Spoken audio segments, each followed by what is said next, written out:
Hello once again mga kaibigan. Kumusta kayo? And now, December 30, 2020. Isang tulog na lang, New Year na. Kaya binabati ko kayo ng isang magandang New Year. Happy New Year sa inyong lahat mga kaibigan. So, ngayon naman ang ituturo ko sa inyo dahil in demand ngayon mga kaibigan, ang tasty. Mabenta ngayon sa panahon ngayon. So, ituturo ko ngayon sa inyo kung paano yon ginagawa. So, ayan mga kaibigan, ang gagawin nating tasty. Yan, nasa 10 kilong harina yan at first class. So, nandyan na yung ingredients. Ang mga ingredients niyan, siyempre, yung asukal na sa 10 kilo is 2 and 1/2 kilo na sugar. Yan. Tapos yung asin yan, 200 grams na asin. Tapos yung pampaalsa, yung yeast, 4 na puno sa posporo. Medyo malamig ngayon mga kaibigan, kaya medyo magdadagdag tayo ngayon ng yeast para mabilis siyang umalsa, para mabilis siyang umubo.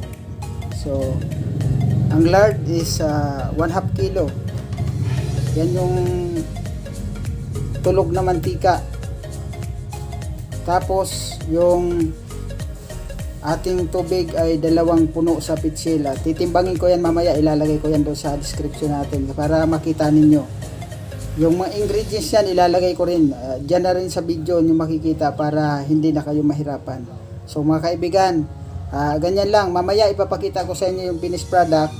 Yung matapos ito na masahin na, papakita ko sa inyo pati yung proseso ng paglagay doon sa ruler natin. Ano siya mga kaibigan, yung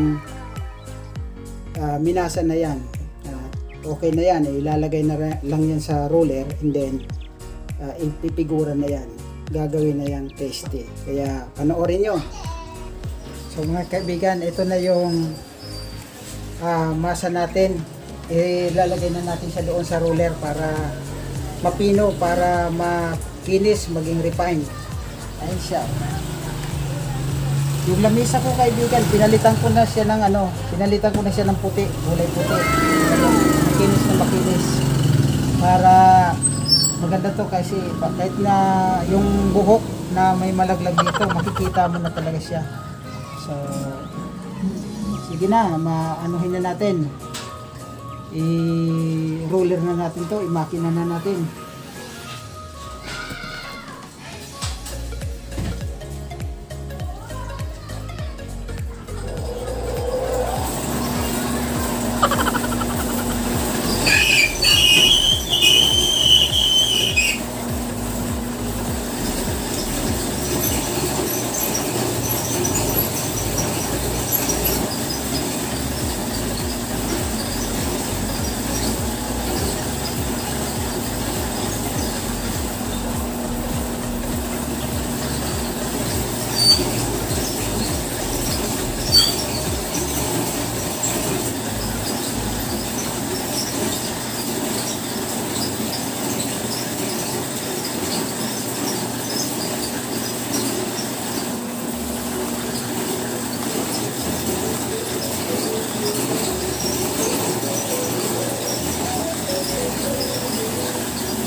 Yan, ito mga kaibigan na.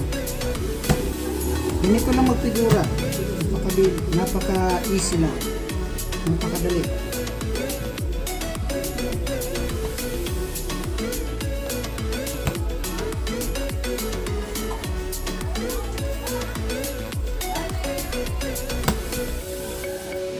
Yan siya mga kaibigan. No? Para ka lang nagtutupi ng banig. Alam mo magtupi ng banig. Ganun lang.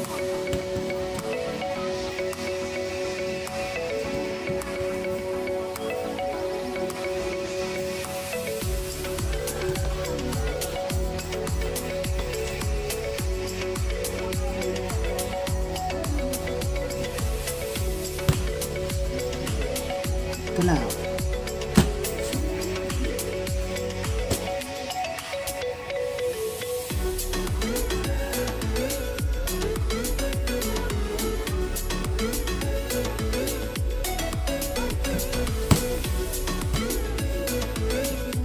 Maliit na tasty naman po mga kaibigan.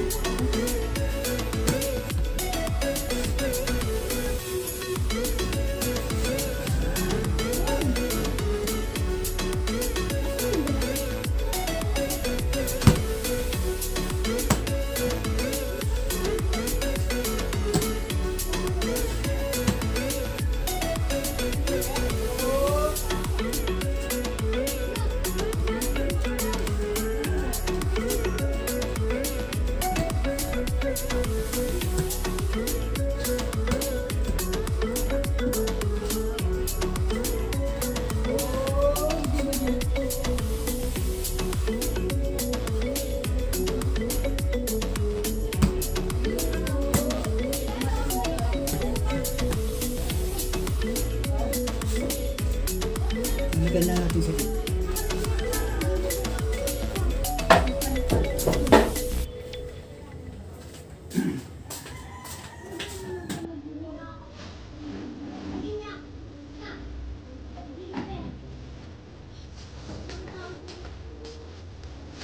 Ito mga kaibigan, naglalagay tayo ng shortening para hindi dumikit yung tinapay sa pulmahan niya.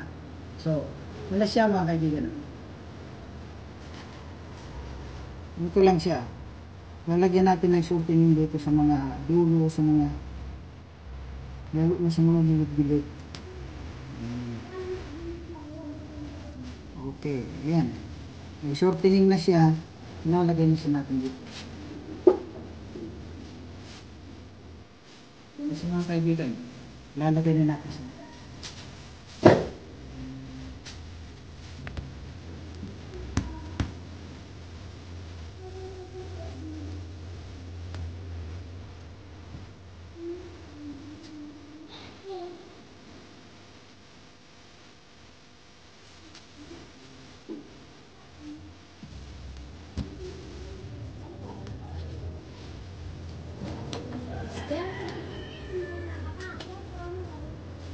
And then, pag nailagay na natin siya doon sa lalagyan, hihintay na lang ito mag-doble yung kanyang size.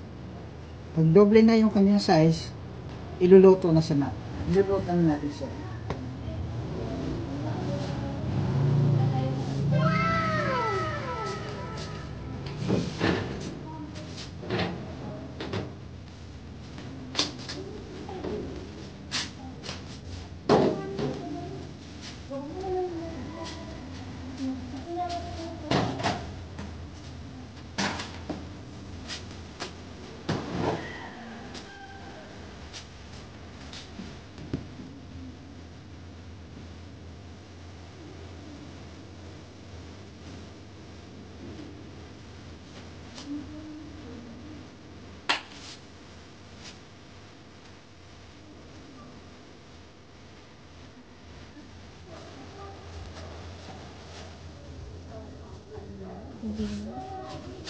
Mamaya mga kaibigan, ipapakita ko sa inyo kung magdoble na yung size, iluluto na natin. So, ayan yung paglalagyan natin ng tasty, mga kaibigan. So, siya. Mayroong mga large size. Ayan. Mga large size saka small size. So, dahil mabenta ngayon tasty, yan ang gagawin natin ngayon. So mga kaibigan, ito na yung ating ginawa kanina. Bali minasa ito mga alas 12 ng tanghali, tanghaling tapat. At ngayon alas 6:30 na ng gabi. Ito na siya, naluto na siya lahat. Bali hindi pa siya pwedeng hiwain mga kaibigan kasi medyo mainit-init pa siya. Papalamigin pa siya para ma-dry yung kanyang pinakang tinapay. Tapos pagkatapos nun, pagka pwede na siyang hiwain, napakalambot pa kasi, tsaka siya hihiwain. At mamaya mga kaibigan, pagka nahiwa na yan, papakita ko naman sa inyo yung finished product na yun. Ganun lang siya kadali kaibigan, napakasimple lang. Itong ganitong tasty sa amin ngayon, ito yung malaki na yan, 40 pesos yan isa. At yung maliit, itong maliliit na ito yung maliliit na yan is 20 pesos lang yung price niyan. So mga kaibigan, ganun lang kabilis, ganun lang kadali, ganun lang kasimple. So abangan nyo yung finished product niyan, ipapakita ko sa inyo mamaya. So mga kaibigan, ito na yung finished product ng ating ginawang tasty. Ayan na siya, slice na. Na-order na nito yung iba, at yung iba nito yung i-display na lang. Pero ganito lang mga kaibigan kadali, ganito lang kasimple ang paggawa ng tinapay na tasty or sliced bread. So mga kaibigan, ganun lang kadali, ganun lang kabilis, ganun lang kasimple yung paggawa natin ng tasty. So bukas gagawa uli ako ng panibagong salang kasi sigurado kulang ito bukas dahil in demand yan bukas. Isang tulog na lang, New Year na. So muli mga kaibigan, happy New Year sa inyo lahat. Kaya maraming salamat, God bless, and bye bye.